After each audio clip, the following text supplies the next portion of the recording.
People always choose not to change. कल्पना कीजिए एक कमरा है जहाँ एक तरफ एक शांत दार्शनिक बैठा है या फिलोसोफर बैठा है और दूसरी तरफ एक परेशान थोड़ा चिढ़ा हुआ नौजवान। दार्शनिक बड़े प्यार से उस लड़के को बिठाते हैं और कहते हैं देखो हम दोनों के विचार अलग हैं और ये ठीक है। वो एक बहुत गहरी बात छेड़ते हैं। एलियन साइकोलॉजी की नज़र में जिसे हम स्वभाव या पर्सनालिटी कहते हैं उसे लाइफस्टाइल समझना चाहिए। लाइफस्टाइल का मतलब सिर्फ कपड़े या खान पान नहीं, बल्कि वो चश्मा जिससे हम खुद को और इस पूरी दुनिया को देखते हैं।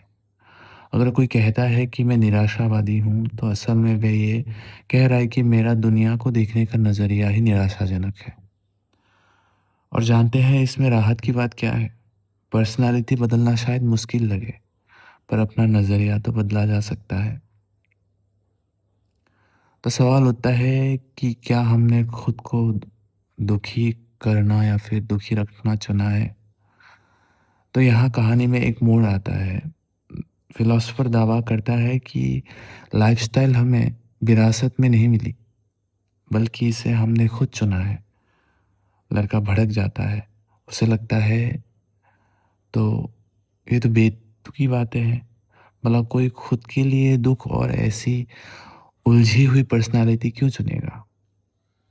दार्शनिक शांति से समझाते हैं कि हाँ, शायद 10 साल की उम्र के आसपास से अनजाने में हमने अपने माहौल और हालातों के बीच ये चुनाव किया था। पर गौर करने वाली बात यह है कि अगर हमने इस एक बार चुने हुए बात को या फिर हमने इसे एक बार चुना है तो हम इसे दोबारा भी चुन सकते हैं। अगर अगर 10 साल की उम्र के आसपास हमने एक सिचुएशन को चुना है, तो अगर हम खुद बदलना चाहते हैं अपने नज़रिए को, अपने आसपास को या फिर अपने पर्सपेक्टिव को, तो हम 20 साल की उम्र में भी आके या फिर 30 साल की उम्र में भी आके हम इसको बदल सकते हैं।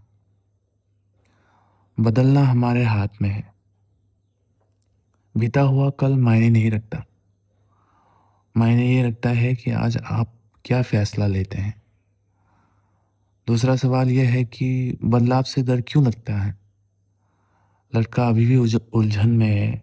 अगर बदलना इतना ही आसान है तो मैं बदल क्यों नहीं पा रहा? तब दार्शनिक एक बहुत ही सटीक मिसाल देते हैं। वो कहते हैं कि हमारी पुरानी लाइफ़स्टाइल एक पुरानी खटारा कार जैसी है।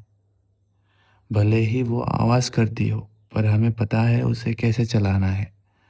नया रास्ता चुनना मतलब एक नई गाड़ी और अनजान सफ़र, जहाँ डर है, चिंता है और अनिश्चितताएँ हैं।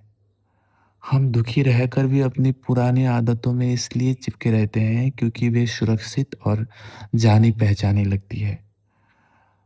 हम शिकायतों के साथ जीना पसंद करते हैं, बजाय इसके कि कुछ नया करने का जोखिम या फिर रिस्क उठाएँ। अंत में खुश रहने का साहस। बात ख़त्म करते हुए दार्शनिक एक ऐसी चोट करते हैं जो रूह को हिला दे। वो कहते हैं कि तुम्हारी बदकिस्मती के लिए ना तुम्हारा अतीत ज़िम्मेदार है, ना तुम्हारा माहौल और ना ही तुम्हारी काबिलियत। कमी है तो बस एक चीज़ की, साहस की। सच तो ये है कि हम सब बदलना चाहते हैं, लेकिन हम में खुश रहने का साहस ही नहीं है। हम उस डर से नहीं लड़ पा रहे हैं जो बदलाव के साथ आता है।